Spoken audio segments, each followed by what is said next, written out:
My next speaker is a dear friend that I've known for years, LJ, Laura Jane. Here she comes. She is a best-selling author. She has multiple books. She's a podcast host. She is a yoga therapist, yoga teacher, and many, many more things. So welcome.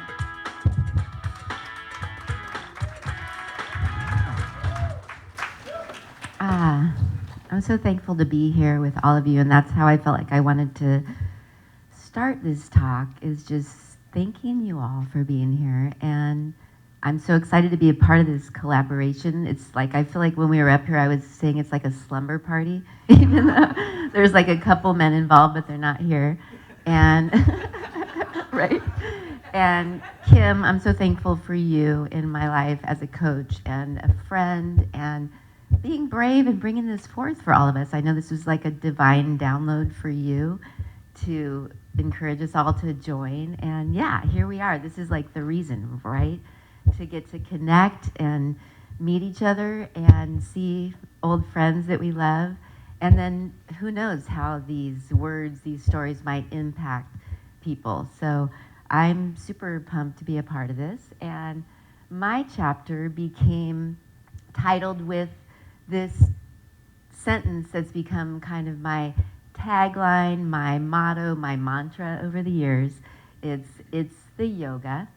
And if some of you know me or have been following me, I've been all about sharing that yoga is not what you think. It's not just the exercises.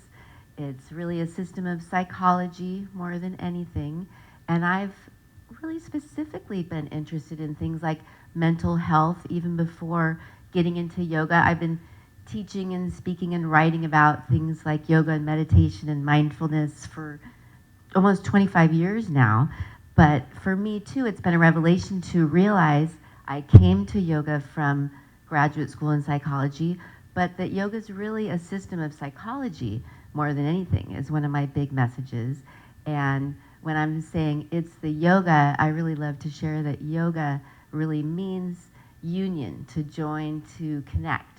So anything that can help us feel more connected is really what yoga is supposed to be about. So I'm in this passionate mission, and like more passionate about yoga than ever, which is kind of crazy. And I'm going to start to get more annoying. Sorry to say it.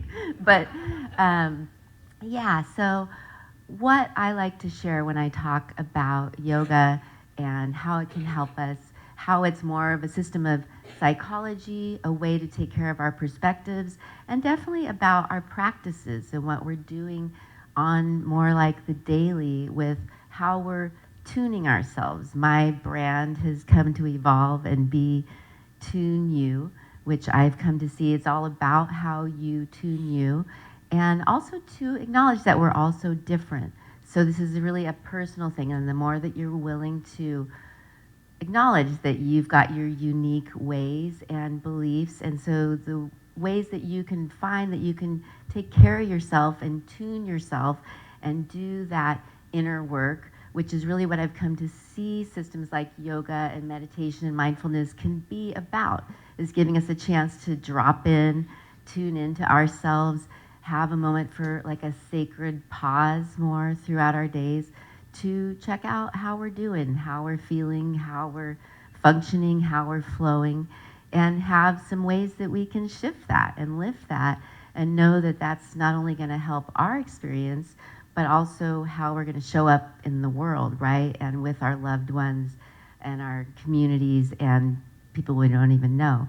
So I've been just loving being on this like yoga trip more than ever, and sharing how it's the yoga in so many ways, and really that yoga also is a spiritual system. And I love some of the speakers before me brought up some things that I feel like are part of my message.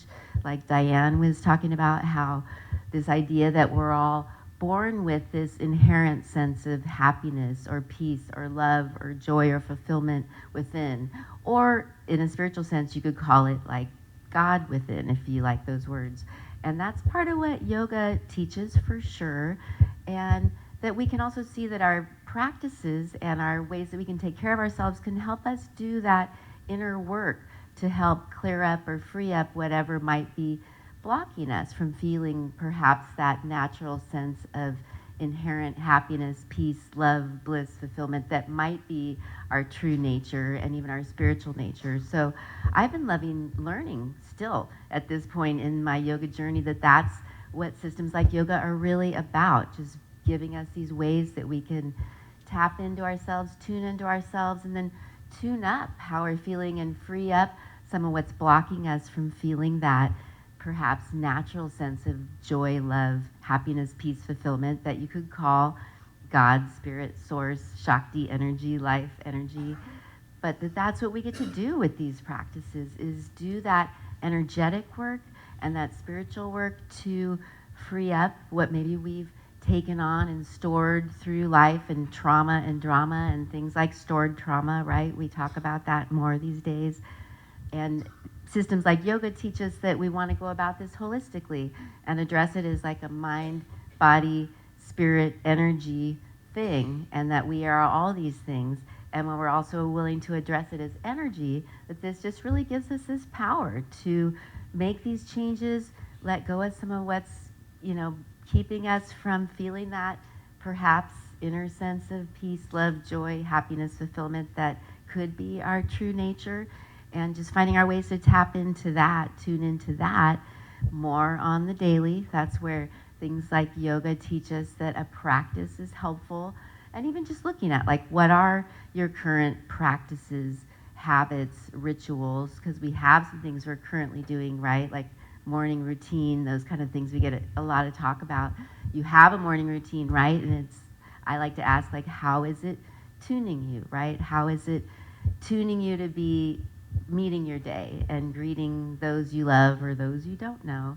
So that's a lot of what systems like yoga bring in for us, just this chance to take a look at our ways of self-care and sense of spirituality, and finding our, I think, really personal ways, because it's such a personal thing, right, to just start to build a lifestyle that's more about tuning ourselves more towards that love, happiness, peace, bliss, fulfillment, and being ready to bring that to the world.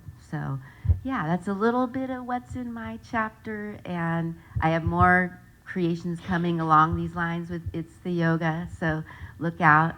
It's only just begun. And yeah, and I think I'll just close with part of, for sure, this connection that we can be going for with systems like yoga and our practices is more of a sense of connection with not only ourselves and what's happening within us and our own bodies and experience, but also each other, and in more of a sense of unity consciousness. And that's really what yoga is about.